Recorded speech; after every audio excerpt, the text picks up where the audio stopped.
नमस्कार साथियों, स्वागत है आप लोगों का मिस्टर संस्कृत यूट्यूब चैनल पर।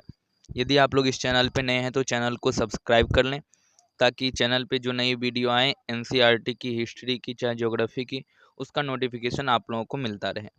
तो पिछले पार्ट में हम लोगों ने देखा कि राज्य से जो है छोटे छोटे राज्य से साम्राज्य कैसे बना। ठीक है। आज जो है हम लोग जानेंगे कि गांव, शहर और व्यापार, यानी कि प्राचीन काल का जो गांव होता था, शहर होता था, और उसमें व्यापार कैसे होते थे, कैसे व्यापारी व्यापार करते थे, व्यापार का क्या परंपरा होता था। ठीक है। गांव शहर का रहन सहन कैसा होता था, वहाँ के जो ग्रामीण लोग होते थे वो कैसे होते थे, खान पान कैसा होता था। इन सब के बारे में जो है आज का जो हमारा पार्ट है उसी के बारे में चर्चा करेंगे। ठीक है। तो लोहार की दुकान पर प्रभाकर, प्रभाकर नाम का एक लड़का है और लोहार की दुकान पर बैठा है। अब देखिए उसके मन में कुछ जिज्ञासा है। प्रभाकर लोहारों को काम करते देख रहा था। एक छोटी सी बेंच पर कुल्हाड़ी और हंसिया जैसे कुछ औजार बेचने के लिए रखे थे। दूसरी ओर भट्ठी जल रही थी। औजार बनाने के लिए दो लोग लोहे की एक छड़ को गर्म कर उसे पीट रहे थे। प्रभाकर को यह सब बड़ा मजेदार लग रहा था। लोहे की औजार और खेती। ठीक है। अब लोहे का प्रयोग आज एक आम बात है। अब वर्तमान काल में देखेंगे तो लोहे का प्रयोग एक आम बात है, हर एक जगह लोहे का प्रयोग करते हैं। लेकिन प्राचीन काल में इसका प्रयोग कब होता था, कैसे होता था? क्योंकि हमने देखा है कि प्राचीन काल में जो कब्र मिली है, उस कब्र में महापाषाण काल में लोहे की कुछ ऐसे हथियार औजार सब मिले हैं। तो कैसे मिले होंगे, उस टाइम में लोहे कैसे मिले, उसी के बारे में हम जानेंगे। लोहे का प्रयोग आज एक आम बात है। लोहे की चीजें हमारी रोजामर्रा जिंदगी का एक हिस्सा बन गई हैं। इस उपमहाद्वीप में लोहे का प्रयोग लगभग 3000 साल पहले शुरू हुआ। महापाषाण कब्रों में लोहे के औजार और हथियार बड़ी संख्या में मिले हैं। इनके बारे में तुम अध्याय 4 में पढ़ चुके हो। जैसे कि हम लोगों ने पढ़ा था कि महापाषाण काल में जो है, आज से 3000 साल पहले जो महापाषाण काल था, उसमें लोहे के औजार और हथियार बहुत मिले हैं। वो कुठार वगैरह जो है उसी में मिला था। ठीक है। तो वही बता रहे हैं, करीब 2500 वर्ष पहले लोहे के औजारों के बढ़ते उपयोग का प्रमाण मिलता है।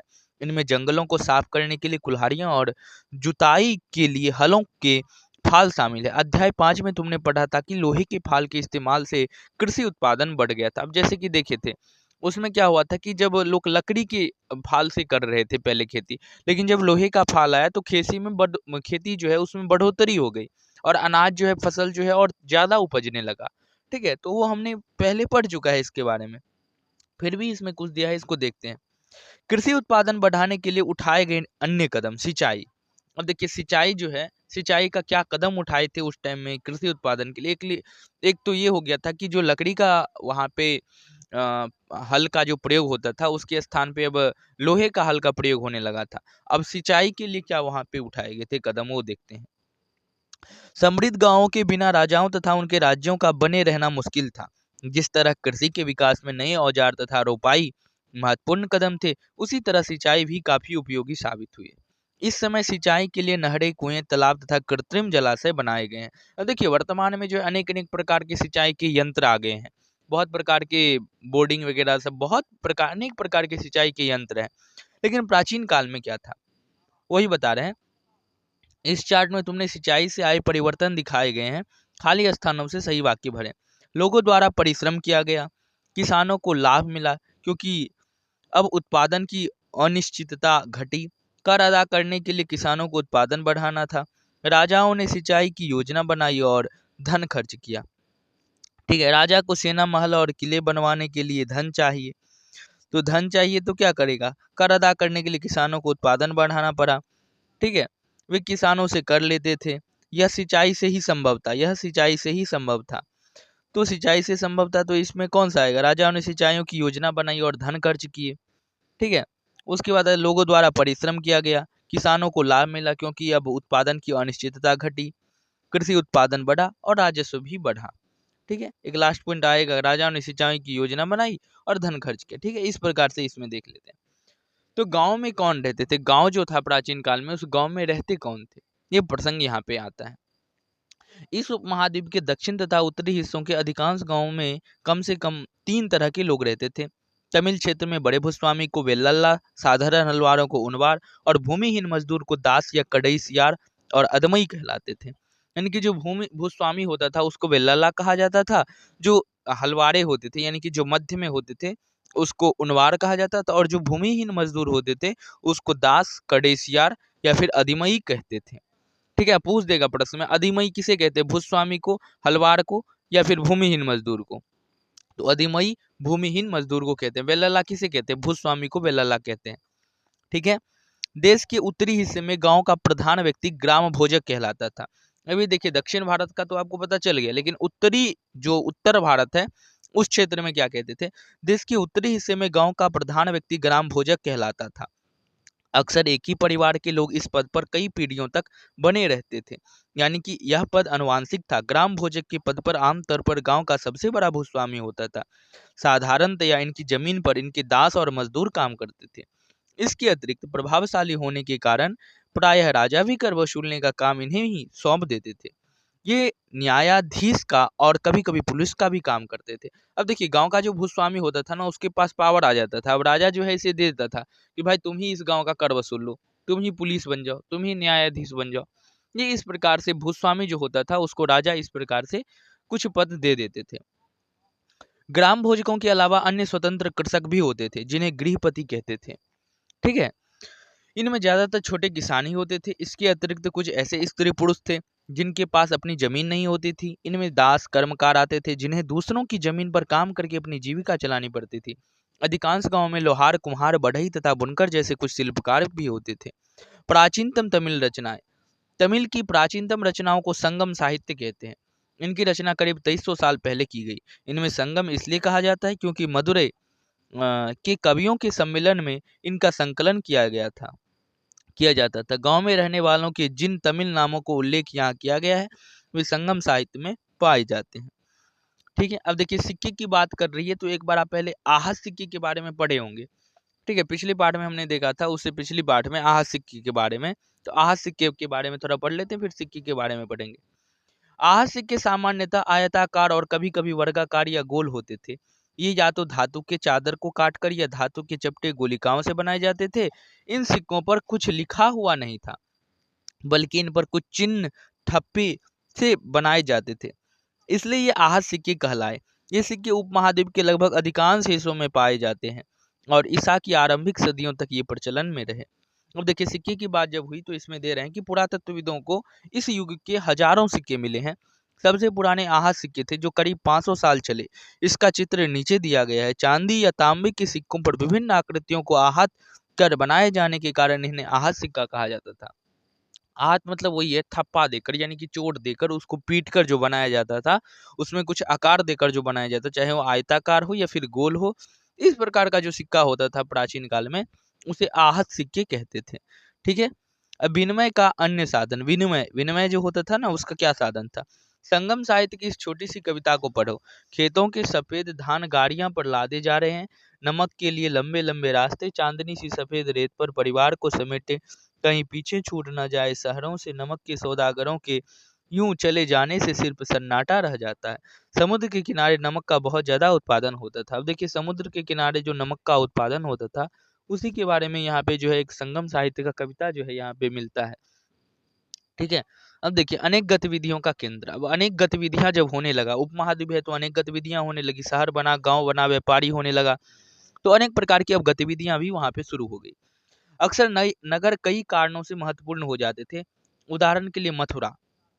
मथुरा जो हमने पहले देखा था, यह 2500 साल से भी ज्यादा समय से एक महत्वपूर्ण नगर रहा है, क्योंकि यह यातायात और व्यापार के दो मुख्य रास्तों पर स्थित था।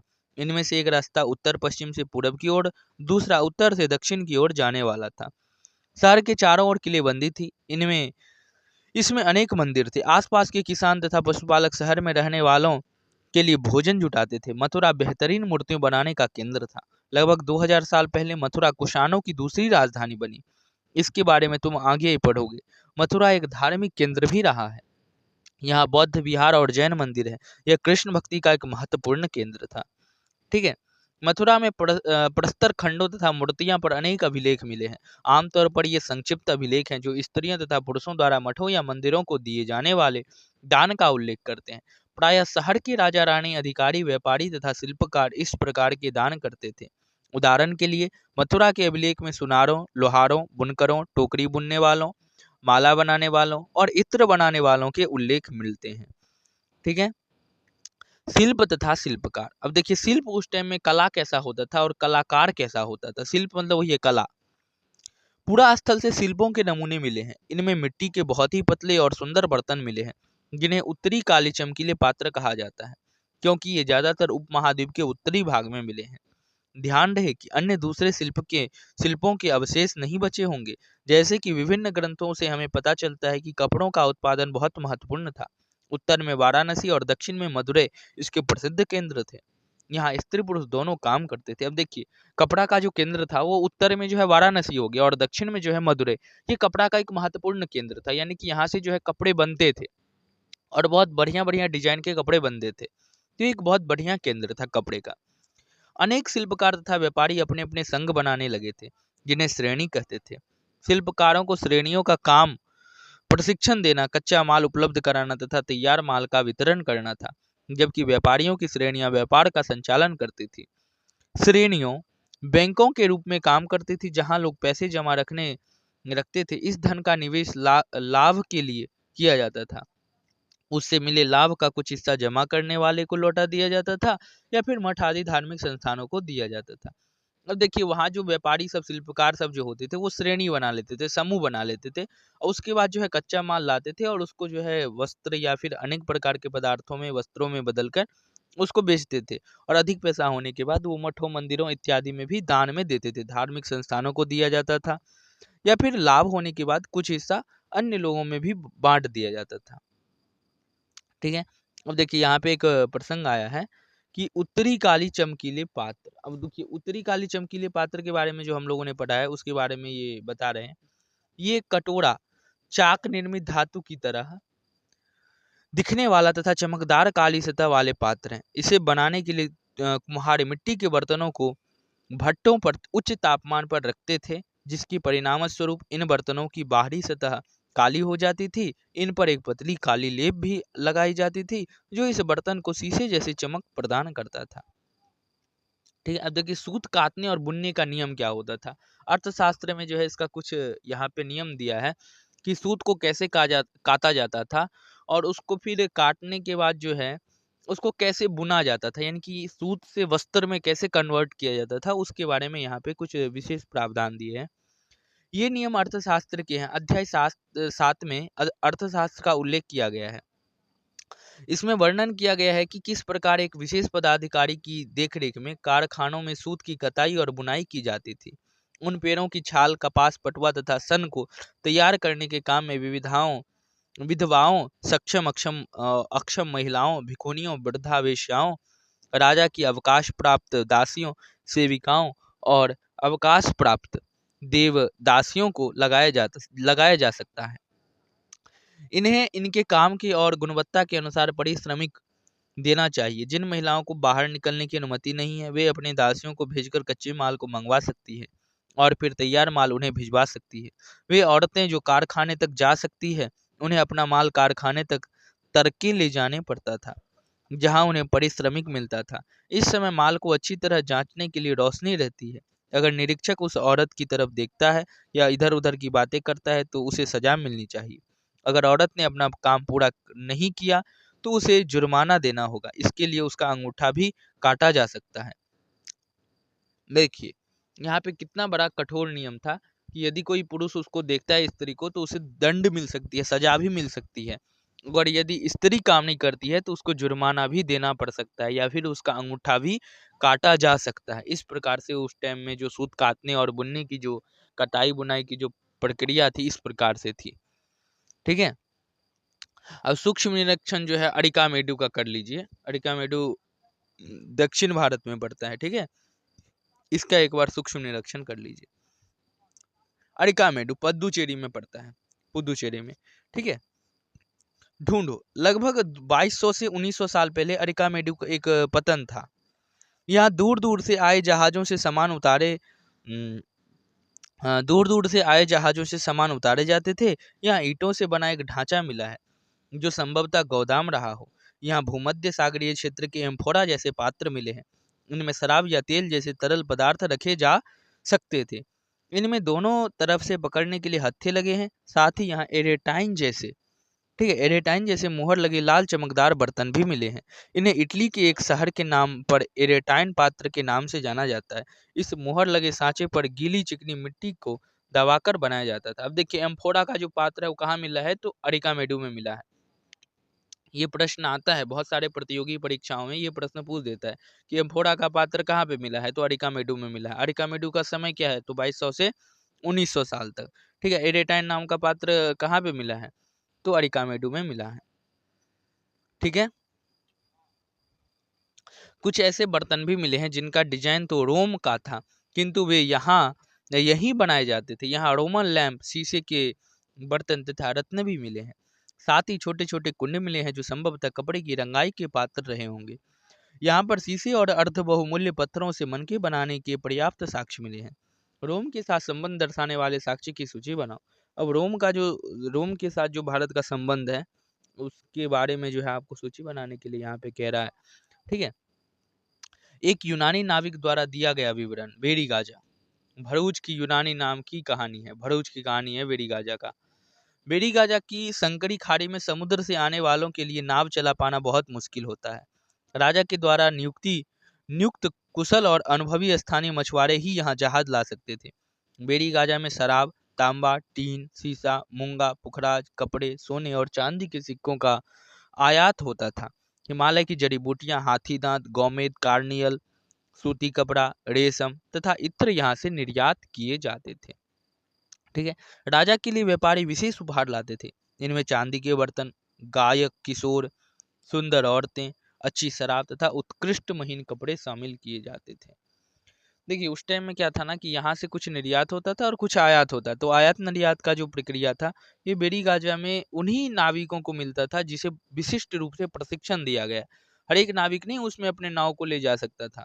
जो विशिष्ट नाविक हैं जिसे विशिष्ट रूप से प्रशिक्षण दिया गया है, ऐसे नाविक उसमें जाते थे और कुछ आयात करते थे और कुछ वस्तु को निर्यात भी करते थे।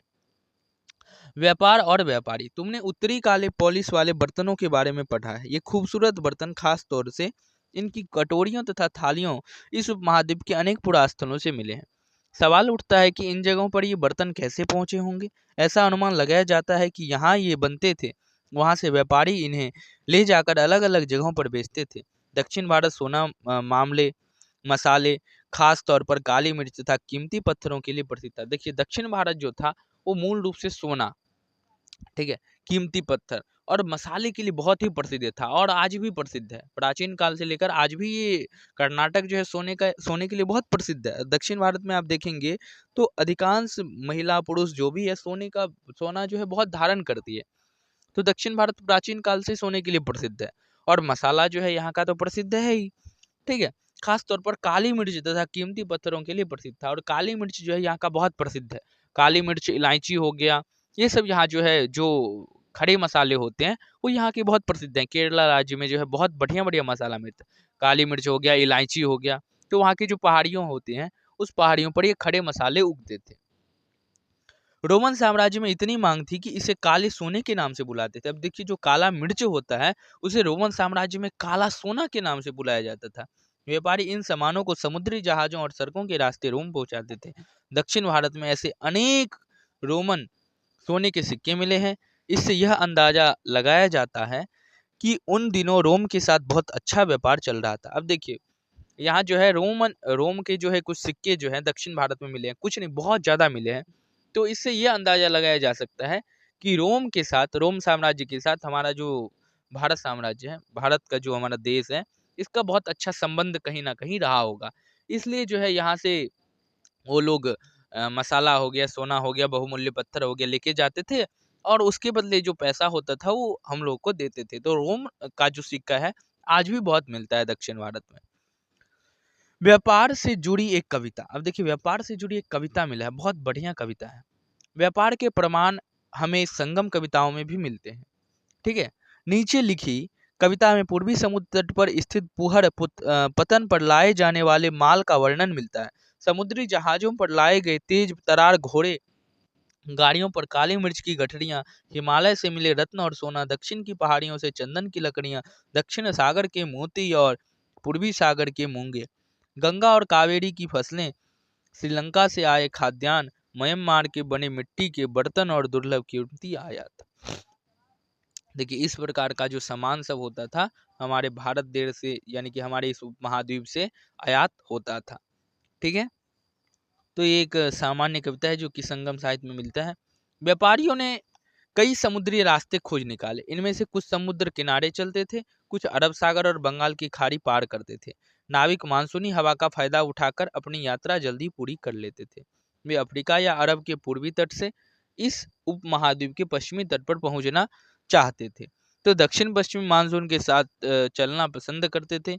इन लंबी यात्राओं के लिए मजबूत जहाजों का निर्माण किया जाता था। अब देखिए सही बात है, उतना दूर का यात्रा करेंगे, 5-5 महीना 6-6 महीना लग जाता होगा, तो इतनी लंबी लंबी यात्रा के लिए तो जहाज सामान्य नहीं होगी, लंबी जहाज होती थी और बढ़िया मजबूत जहाज बनवाते थे। और यात्रा की जो वहाँ पे समय निर्धारित होती थी वो तब होती थी जब मानसूनी हवा बहते थे। मानसूनी हवा जब बहते थे तभी वो लोग यात्रा करते थे। इससे क्या होता था कि जो नाव होता था उस पे वो एक पर्दा लगा देते थे, और इससे क्या होता था कि नाव जो है हवा के अनुकूल चलता था। ठीक है ना, तो इससे नाविकों को थोड़ा फायदा होता था। समुद्र तटों से लगे राज्य। इस उपमहाद्वीप के दक्षिण भाग में बड़ा तटीय प्रदेश है। इनमें बहुत से पहाड़, पठार और नदी के मैदान हैं। नदियां के मैदान इलाकों में कावेरी का मैदान सबसे उपजाऊ है। मैदानी इलाकों तथा तटीय इलाकों के सरदारों और राजाओं के पास धीरे धीरे काफी संपत्ति और शक्ति हो गई। संगम कविताओं में मूवेंदार की चर्चा मिलती है। यह एक तमिल शब्द है जिसका अर्थ तीन मुखिया है। इसका प्रयोग तीन शासक परिवारों की मुखियाओं के लिए किए गए थे, चोल, चेरी तथा पांड्य। मानचित्र 7% करीब 2300 साल पहले दक्षिण भारत में काफी शक्तिशाली माने जाते थे। इन तीनों मुखियाओं के अपने दो दो सत्ता केंद्र थे। इनमें से एक तटीय हिस्से में और दूसरा अंदरूनी हिस्से में था। इस तरह 6 केंद्रों में से 2 बहुत महत्वपूर्ण थे। एक चोलों का पतन पुहाड़ या कोवारी कावेरी पट्टनम, दूसरा पांड्यों की राजधानी मदुरई थी। ये मुखियाएं लोगों से नियमित कर के बजाय उपहारों की मांग करते थे। ठीक है, कभी कभी ये सैनिक अभियानों पर भी निकल पड़ते थे और आसपास के इलाकों से शुल्क वसूल कर लाते थे। इनमें से कुछ धन वे अपने पास रख लेते थे, बाकी अपने समर्थकों, नाते रिश्तेदारों, सिपाहियों तथा कवियों के बीच बांट देते थे। अनेक संगम कवियों ने उस मुखियाओं की प्रशंसा में कविताएं लिखी है जो उन्हें कीमती जवाहरात, सोने, घोड़े, हाथी, रथ या सुंदर कपड़े दिया करते थे। इसके लगभग 200 वर्ष के बाद पश्चिमी भारत में सातवाहन नामक राजवंश का प्रभाव बढ़ गया। सातवाहनों का सबसे प्रमुख राजा गौतमी पुत्र श्री सातकर्णी था। इसके बारे में हमें उसकी मां गौतमी बलश्री द्वारा दान किए गए एक अभिलेख से पता चलता है। वह और अन्य सभी सातवाहन शासक दक्षिणापथ के स्वामी कहे जाते थे। दक्षिणापथ का शाब्दिक अर्थ दक्षिण की ओर जाने वाले रास्ता होता है। पूरी दक्षिण क्षेत्र के लिए भी यही नाम प्रचलित था। श्री सातकर्णी ने पूर्वी, पश्चिम तथा दक्षिणी तटों पर अपनी सेनाएं भेजी। देखिए जैसे उत्तर क्षेत्र में उधर अशोक का साम्राज्य चलता था, वैसे ही दक्षिण क्षेत्र में जो है चोल, चेर और पांड्य का जो है यहाँ पे राज्य चलता होता था। और ये लोग जो है ना यहाँ पे अपने साम्राज्य में, अपने राज्य में कर नहीं वसूलते थे, बाकी लोगों से जो है उपहार की अपेक्षा रखते थे कि आप हमें उपहार दीजिए, कर नहीं दीजिए, मुझे आप उपहार दीजिए। फिर ऐसे ही जो है ये लोग उपहार के तौर पे ही लेते थे, कर नहीं वसूलते थे। उसके बाद दक्षिणापथ जो है यानी कि दक्षिण भारत आने का जो रास्ता है, वो जो दक्षिणापथ है वहाँ पे कुछ दिनों के बाद सातवाहन का वहाँ पे साम्राज्य स्थापित हो गया। ठीक है ना, वहाँ पे सातवाहन जो है आ गया और दक्षिण में जो है वो अपनी सेनाएं की तैनात रखता था। यानी कि कोई यदि दक्षिण भारत आता है या उत्तर से दक्षिण जाता है तो उसे कर वर देना पड़ता था। ठीक है, तो इस प्रकार से यहाँ पे रेशम मार्ग और कुषाण के बारे में कुछ दिए गए हैं, इसको देख लेते हैं। कुछ शासक इसके बड़े बड़े हिस्सों पर अपना नियंत्रण करना चाहते थे, क्योंकि इस रास्ते पर यात्रा कर रहे व्यापारियों से उन्हें कर, शुल्क तथा तोहफे के जरिए लाभ मिलता था। इसके बदले ये शासक इन व्यापारियों को अपने राज्य से गुजरते वक्त लुटेरों के आक्रमणों से सुरक्षा देते थे। सिल्क रूट पर नियंत्रण रखने वाले शासकों में सबसे प्रसिद्ध कुषाण थे। करीब 2000 साल पहले मध्य एशिया तथा पश्चिमोत्तर भारत पर इनका शासन था। पेशावर और मथुरा इनके दो मुख्य शक्तिशाली केंद्र थे। तक्षशिला भी इनके ही राज्य का हिस्सा था। इनके शासन काल में ही सिल्क रूट की एक शाखा मध्य एशिया से होकर सिंधु नदी के मुहाने के पत्तनों तक जाती थी। फिर यहाँ से जहाजों द्वारा रेशम पश्चिमी की ओर रोमन साम्राज्य तक पहुंचता था। अब देखिए जो कुषाण होता था, कुषाण का जो है, कुषाण का भी बहुत बड़ा राज्य था और इसका जो है सिल्क रूट पे नियंत्रण रहता था। यानी कि जब चीन से जो है सिल्क आता था, चीन से उधर से जब ऊपर से होके सिल्क आता था तो पाकिस्तान की सिंधु नदी से होकर ये जाता था। तो उधर जो है कुषाणों का साम्राज्य होता था। तो कुषाण लोग क्या करते थे, वो जो बोलते थे कि हमारे राज्य से तुम होकर जाओगे तो मुझे कर देना पड़ेगा, नहीं तो और कर दोगे तो मैं तुम्हें जो है सुरक्षा दूंगा, जिससे यदि रास्ते में तुम्हें कहीं जंगल में लुटेरों या कोई डाकू वगैरह तुम पे हमला करता है तो उससे मैं सुरक्षा तुम्हें प्रदान कर सकता हूँ। तो सिल्क रूट पे मूल रूप से जो है कुषाणों का जो है शासन रहा था। ठीक है, आज से 2000 साल पहले की बात ये है। तो ये जो पाठ है, ये पाठ मेरे ख्याल से समाप्त हो गई है। मुझे आशा है कि आप लोगों को ये जो पाठ है अच्छे से समझ में आ गई होगी। यदि कोई शंका है तो प्रश्न पूछ सकते हैं। ठीक है, यदि कोई दिक्कत हो, यदि कोई शंका हो तो आप प्रश्न पूछ सकते हैं। और यदि आप लोग इस चैनल पे नए हैं तो चैनल को सब्सक्राइब कर लें। और ये पाठ यदि अच्छा लगा तो लाइक करें और अपने मित्रगणों के पास अवश्य ही शेयर करें। तब तक के लिए बहुत बहुत धन्यवाद। मिलते हैं अग्रिम पाठ में नए अध्याय के साथ। तब तक के लिए बहुत बहुत धन्यवाद।